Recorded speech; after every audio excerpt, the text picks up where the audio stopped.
آواز دوست از مختار مسعود قسط نمبر 7۔ بہادر لڑکے کی کہانی سے انا اکرمکم عند اللہ اتقاکم کی منزل تک سفر بڑا دلچسپ نکلا۔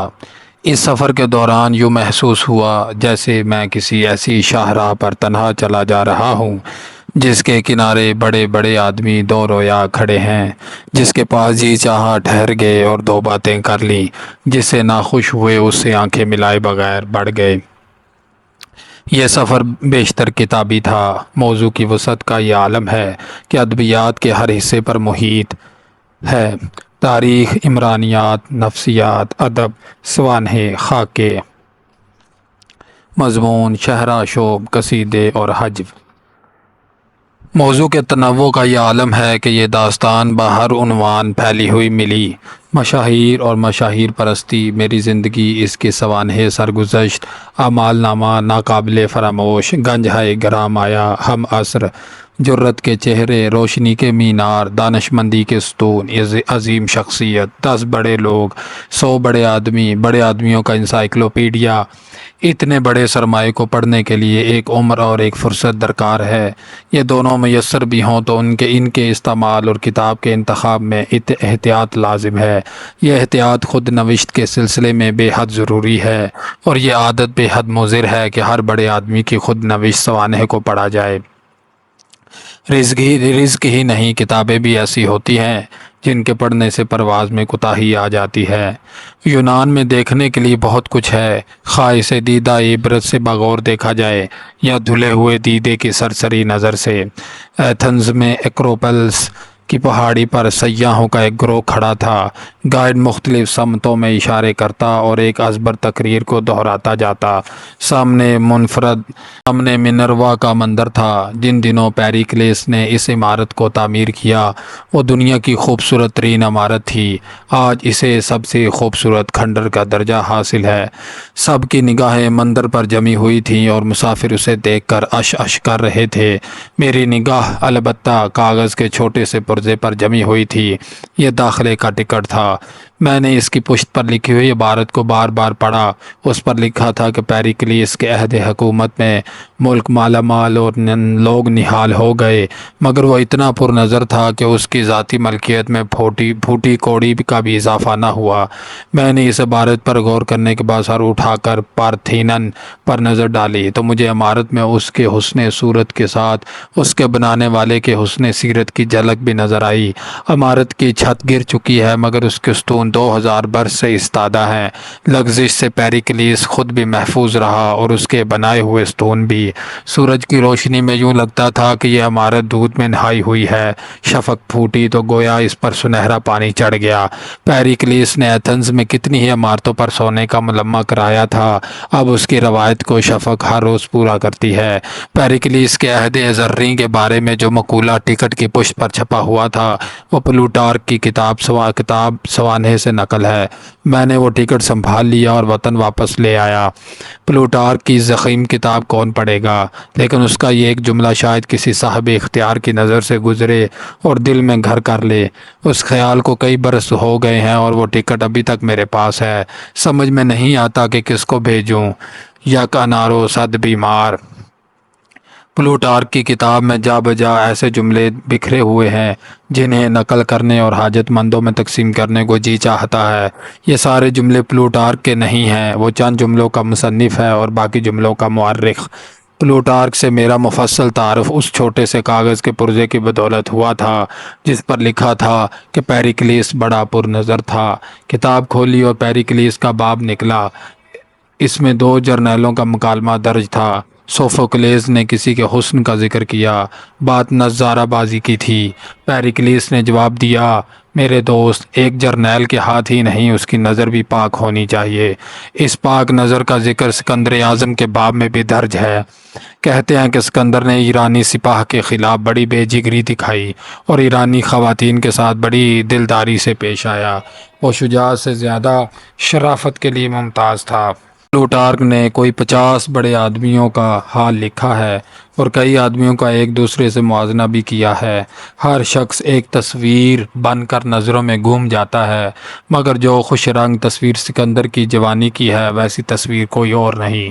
سکندر کے کردار سے کچھ اس قسم کا اصول واضح ہوتا ہے کہ اگر خدا دا صلاحیت موجود ہو اور اس کی تربیت ارسطو اور لیونیڈس جیسے اساتذہ کے ہاتھوں ہو جائے تو دنیاوی معاملات کے بارے میں سوچنے کا انداز بالکل بدل جاتا ہے۔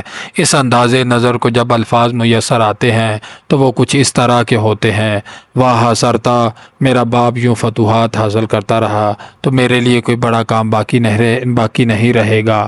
جب باپ ایک رات کثرت مے نوشی سے لڑکھڑانے لگا تو بیٹے نے کہا: اہل مقدونیہ گواہ رہنا کہ جو شخص یورپ سے لے کر ایشیا تک سارے ملک فتح کرنا چاہتا تھا وہ ایک میز سے دوسری میز تک نہ پہنچ سکا۔ ایک اور موقع پر سکندر نے اعلان کیا کہ دیماستھینز نے پہلے مجھے نادان کہا، پھر نابالغ۔ میں ایتھنز کی فصیل پر دستک دوں گا تاکہ اسے میری مردانگی کا پتہ چل جائے۔ پلوٹارک کی بدولت سکندر اور پارمینو کی وہ گفتگو بھی محفوظ ہے جو لڑائی سے پہلے دارا کی طرف سے صلح اور تحائف کی پیشکش کے بارے میں ہے۔ پارمینو نے کہا کہ اگر میں سکندر ہوتا تو یہ پیشکش قبول کر لیتا۔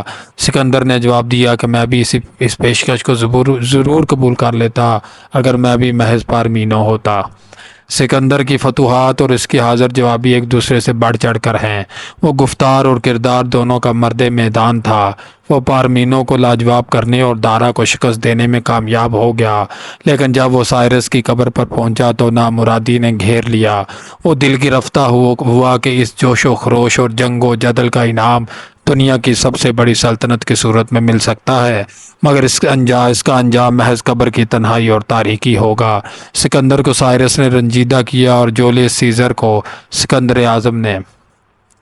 سیزر نے سکندر کا حال پڑھا تو رونے لگا کہ میری عمر تک سکندر کتنے ہی ملک فتح کر چکا تھا اور میرے اعمال نامے میں ابھی تک ایک درخشاں کارنامہ بھی نہیں ہے۔ جولیس سیزر کا یہ جملہ میں نے پڑھا اور میں بھی آزردہ ہوا۔ سکندر اعظم کے سوانح کا ایک استعمال جولیس سیزر نے کیا تھا اور دوسرا ہمارے فقیروں نے، جو خیرات مانگتے ہوئے صرف اتنا یاد دلاتے ہیں کہ سکندر جب گیا دنیا سے تو دونوں ہاتھ خالی تھے۔ جن ہاتھوں نے دنیا میں بھر سے خراج وصول کیا ان کے حوالے سے یہ لوگ خیرات مانگتے ہیں، کیونکہ افراد اور اقوام واقعات سے ہمیشہ اپنے مزاج کے مطابق سبق حاصل کرتے ہیں۔ پلوٹارک کو ذرا سا پڑھا اور بہت سی محرومیوں کا احساس ہونے لگا۔ پہلے زمانے میں یونان اور روما کے کریا میں نادرائے روزگار لوگ ملتے تھے، اور اب ایسا کال پڑا ہے کہ انہیں ملکوں ڈھونڈیے اور ناکام رہیے۔ پہلے زمانے میں آدمی اپنے کردار سے بڑا بنتا تھا اور ہومر، پلوٹارک اور فردوسی اس کی عظمت کے محافظ بن جاتے تھے، اور اب ایسا اندھیر ہو گیا ہے کہ آدمی عظمت کا گاہک بن کر تعلقات عامہ کے تجارتی اداروں سے شہرت خریدنے جاتا ہے۔ وہ مشاہیر تھے اور یہ صرف مشتہر، ان کی شہرت میں قوت بازو کو دخل تھا اور ان کی شہرت میں صرف قوت خرید کو۔ حدیث میں آیا ہے کہ شہرت اور ثواب میں بیر نہیں، اور ذکر کی وہ افزونی جس کا قرآن مجید میں ذکر ہے وہ بھی شہرت ہی کا عرفہ درجہ ہے۔ شہرت اور ذکر کا جو مقام حدیث و قرآن میں بیان ہے اس کا کیا مذکور، جب زندگی میں اعتدال جیسی معمولی صفت بھی غیر معمولی ہو کر رہ گئی ہے۔ اہل اقتدار اور اہل اختیار کی زندگی میں ایک دروازے سے اقتدار و اختیار داخل ہوتے ہیں اور دوسرے سے اعتدال اور توازن رخصت ہو جاتے ہیں۔ جس نقار خانے میں نعروں، تالیوں اور آمنا و صدقنا کا شور ہو وہاں اعتدال کی حیثیت طوطی سے بھی کمتر ہوتی ہے۔ حاضر جناب اور حاضر باش غرض مندوں کے ٹھٹ لگ جاتے ہیں۔ حق گو جو تنہائی پسند ہوتے ہیں اس بھیڑ سے چھٹ جاتے ہیں۔ اہل اقتدار کے کان کلمہ حق سے محروم ہو جاتے ہیں اور کچھ عرصہ بعد یہ کلمہ اتنا نامانوس ہوتا ہے کہ نہ اسے سننے کی تاب رہتی ہے اور نہ اسے سمجھنے کی توفیق ہوتی ہے۔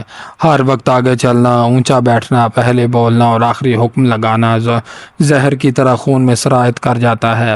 حضرت عمر نے اسی لیے خدام کے قدموں کی چاپ کو مہلک قرار دیا تھا، مگر یہ نکتہ ہر ایک کی گرفت میں نہیں آتا۔ اہل اقتدار اپنے امتیازات کے بے بس قیدی بن جاتے ہیں۔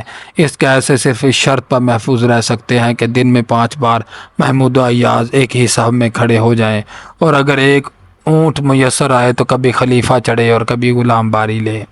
اہل اقتدار کا ذکر ہو تو مجھے بے اختیار کوبے بیف یاد آ جاتا ہے۔ کوبے جاپان کا مشہور شہر ہے جہاں سے بڑا گوشت سوگات کے طور پر دساور بھیجا جاتا ہے۔ یہ گوشت اس بیل کا ہوتا ہے جسے پیدائش سے لے کر ذبح ہونے تک پینے کے لیے پانی کا ایک قطرہ بھی نہیں دیا جاتا۔ اس کی پرورش بڑے اہتمام سے ہوتی ہے۔ دودھ چھڑاتے ہیں تو شراب پر ڈال دیتے ہیں۔ وہ تمام عمر پانی کے بجائے شراب پیتا رہتا ہے۔ اس کی بدمستی قابل دید ہوتی ہے، بہکی بہکی نظر، بوجھل پلکیں، ڈگمگاتے قدم۔ پینے والے اس پر اشک کرتے ہیں اور کھانے والے اسے دیکھ کر منہ میں پانی بھر لاتے ہیں۔ یہ بیل کب تک خیر مناتا، بالآخر ذبح کیا جاتا ہے اور اس کے پارچے خوش خور لوگوں میں تقسیم ہو جاتے ہیں۔ اہل اقتدار کی صورتحال اور قسمت بسا اوقات اس بیل کی طرح ہوتی ہے۔ اقتدار کی سرمستی، اختیار کا نشہ، قوت کا غرور اور امتیازات کا سرور ان کے رگ و پے میں سما جاتا ہے۔ عقل اور آنکھوں دونوں پر پردہ پڑ جاتا ہے۔ ان کے چرچے بھی ہوتے ہیں اور کم نظر ان پر رشک بھی کرتے ہیں، یہاں تک کہ مقررہ وقت آن لگتا ہے ان کو جان سے ہاتھ دھونا پڑتا ہے اور لوگ ہیں کہ بوٹیاں نوچ لیتے ہیں۔ اس انجام کی مثال موسولینی کے انجام میں ملتی ہے۔ موسولینی نے کام کی ابتدا اچھے بھلے آدمی کی طرح کی تھی۔ اقبال ملے اور متاثر ہوئے۔ آہستہ آہستہ موسولینی کا مزاج بدلتا گیا۔ اس نے اپنا دفتر ایک 60 فٹ لمبے کمرے میں بنا لیا۔ ملاقات کرنے والے کو کمرے کے ایک سرے سے چل کر دوسرے سرے تک جانا پڑتا اور اسے اس بات کا خیال بھی نہیں ہوتا کہ موسولینی اسے دیکھ رہا ہے۔ فاصلے کی طوالت اور موسولینی کی ہیبت سے بہت سے لوگوں کے قدم اکھڑ جاتے اور وہ مرعوب ہو جاتے۔ یہی اس منظر کا مقصد تھا، مگر اس اہتمام میں یہ حقیقت فراموش ہو گئی کہ جس نے مخلوق سے اتنا فاصلہ پیدا کر لیا وہ خالق سے کیوں کر نزدیک ہو سکتا ہے۔ لوگوں نے موسولینی کو نزدیک سے صرف ان دنوں دیکھا جب اس کی لاش بازار میں لٹکی ہوئی اس کے اس دعوے کو جھٹلا رہی تھی کہ وہ عصر حاضر پر اپنی انا کے ایسے نشان چھوڑ جائے گا جیسے شیر اپنے شکار کے جسم پر اپنے تیز ناخنوں کے نشان چھوڑ جاتا ہے۔ موسولینی کا ذکر یوں آ گیا کہ جس سال میں نے آٹوگراف البم خریدی اس سے اگلے برس دوسری جنگ عظیم شروع ہو گئی۔ ہر ایک کا دھیان جنگ کی طرف لگ گیا اور اس کا سایہ میری دلچسپی پر بھی پڑنے لگا۔ میں نے ذہن میں ابھی مشاہیر کا صحیح تعین بھی نہیں کیا تھا کہ جنگ میں کشتوں کے پشتے لگ گئے، تاریخ کے صفحات تیزی سے بھرنے لگے اور آٹوگراف البم کے صفحات یوں ہی خالی رہ گئے۔ میں نے سوچا یہ امن کا مشغلہ ہے، جنگ عظیم ختم ہوگی تو دیکھا جائے گا۔ جنگ ختم ہونے کے بعد آزادی آ گئی اور جب اس کے استقبال سے ذرا فرصت ملی تو میں نے البم کی گرد جھاڑی۔ اب منظر اتنا بدل چکا تھا کہ کوئی نگاہوں میں نہ جچتا تھا۔ میٹھے کنویں یکا یک اندھے ہو گئے، خنک سوتے خشک ہو گئے۔ ایک وہ دہائی تھی جو 1870 سے شروع ہوئی۔ اس دہائی میں بڑے بڑے آدمی پیدا ہوئے۔ گاندھی جی دوسروں سے سبقت لے جانے کی کوشش میں اس دہائی سے 1 سال قبل ہی پیدا ہو گئے۔ وہ 10 برس بھی کیا منتخب سال تھے کہ اگر یورپ میں چرچل، لینن اور سٹالن پیدا ہوئے تو بر عظیم میں قائد اعظم علامہ محمد اقبال، محمد علی جوہر اور ظفر علی خاں بھی انہی برسوں میں پیدا ہوئے۔ اس کے بعد بر عظیم میں نہ جانے مسلمانوں پر کیا افتاد پڑی کہ نہ دیوانے پیدا ہوئے اور نہ فرزانے۔ ہمارے حصے میں تو بس ایک ہجوم آیا، سرگشتہ اور برگشتہ۔ 1870 کی دہائی میں پیدا ہونے والوں کی عظمت کا یہ عالم تھا کہ 1920 سے 1945 کے ربع میں دنیا کا ہر بڑا کام نہ ان کے بغیر چل سکتا تھا نہ بند ہو سکتا تھا۔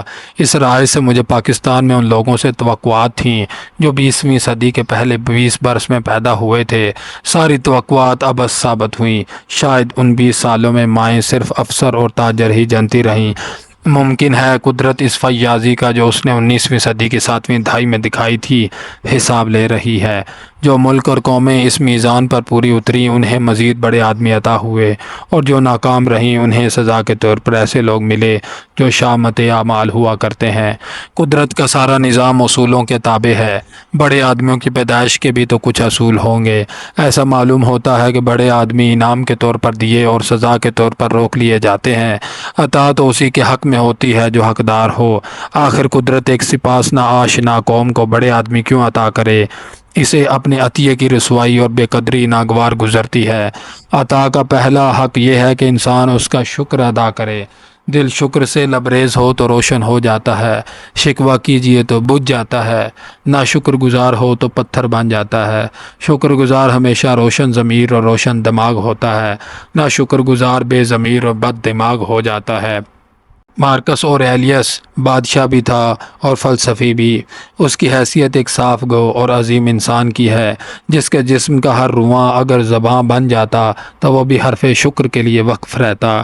اپنے افکار میں اس نے بزرگوں، دوستوں، استادوں، غلاموں اور کتنے ہی دوسرے انسانوں کا شکر ادا کیا، اور اس کی وجہ بھی لکھی ہے۔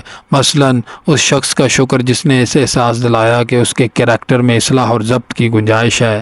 اس دوست کا شکر جس نے جتایا کہ مصروفیت کو قطع تعلقات کا بہانہ بنانا شیوائے مردانگی نہیں۔ اس فلسفی کا شکر جس نے نفس پر حکومت کرنی سکھائی، اور باپ کا شکر جس نے ملک پر حکومت کرنے کا راز بتایا۔ اپنے والد کے بارے میں مارکس نے لکھا ہے کہ وہ صحت کو عزیز رکھتا تھا نہ کہ زندگی کو، اور جستجو سے صحیح راہ حاصل کرنا چاہتا تھا نہ کہ محض آرزو سے۔ وہ دوسروں کی صلاحیتوں کا اعتراف کرتا تاکہ ہر شخص کو اس کے حصے کا شرف حاصل ہو۔ باپ کا یوں شکر ادا کرنے کا بعد مارکس دیوتاؤں کا شکر ادا کرتا ہے، جن کی بدولت اسے ہر نعمت ملی، جن کے سہارے وہ نفس پر غالب آیا، اور جن کی وجہ سے اسے زندگی کو عین فطرت کے مطابق بسر کرنے کا موقع ملا۔ اگر کوئی کمی یا کوتاہی اس کی زندگی میں ابھی باقی ہے تو وہ خود اس کا ذمہ دار ہے۔